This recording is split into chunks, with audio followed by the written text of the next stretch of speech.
नमस्कार प्रिय बंधू आणि भगिनींनो, विवाह करत असताना बरेचदा असं होते की बऱ्याच मुला-मुलींना त्यांच्यापेक्षाही चांगलं स्थळ सांगून येत असतं किंवा त्यांची ती पात्रता नसते, त्यापेक्षाही त्यांना चांगलं स्थळ मिळत असते.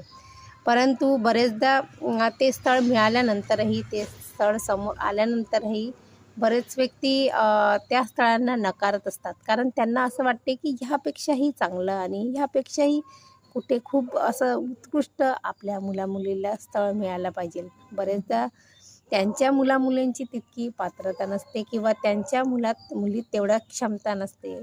त्यांना ती त्यापेक्षाही ते त्या मुला-मुलींपेक्षाही थोडे कमी असतात. तरी देखील त्यांना चांगलं स्थळ मिळणार असते आणि चांगलं स्थळ मिळत असताना देखील ते मुलं-मुली किंवा त्यांचे आई-वडील केवळ छोट्याशा कारणापोटी त्या स्थळाला नकारत असतात आणि आपल्या मुलांचं आयुष्य स्वतःच खराब करत असतात. बरेचदा त्यांची मुलं किंवा मुलगी त्यासाठी पात्र देखील नसते किंवा तेवढं त्यांची हे पण नसते की त्यांना ते स्थळ मिळावं. परंतु त्यांच्याकडे ते स्थळ सांगून येत असतं आणि ते तयारही असतात. परंतु त्यांना त्यापेक्षाही श्रेष्ठ आणि चांगलं स्थळ हवं असते आणि ते लोकं त्या चुकी करतात की त्या मुला-मुलींना नकार देत असतात आणि नंतर वेळ निघून गेल्यानंतर ती व्यक्ती पछतावत असतात आणि म्हणून खूप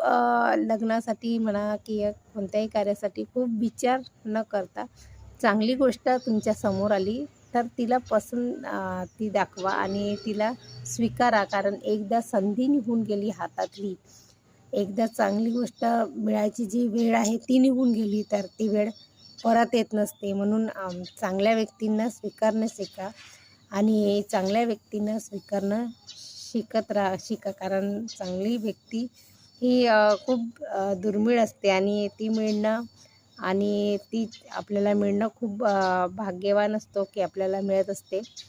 जर एकदा ती व्यक्ती आपल्या आयुष्यातून निघून गेली तर ती परत येणारी नसते. म्हणून कधीही खूप मिजाज करत बसू नका की ज्यामुळे आपल्या आयुष्यातून चांगल्या व्यक्ती निघून जातील आणि आपल्या आयुष्यात नंतर कोणत्याही व्यक्तींना आपल्याला स्वीकारावं लागेल.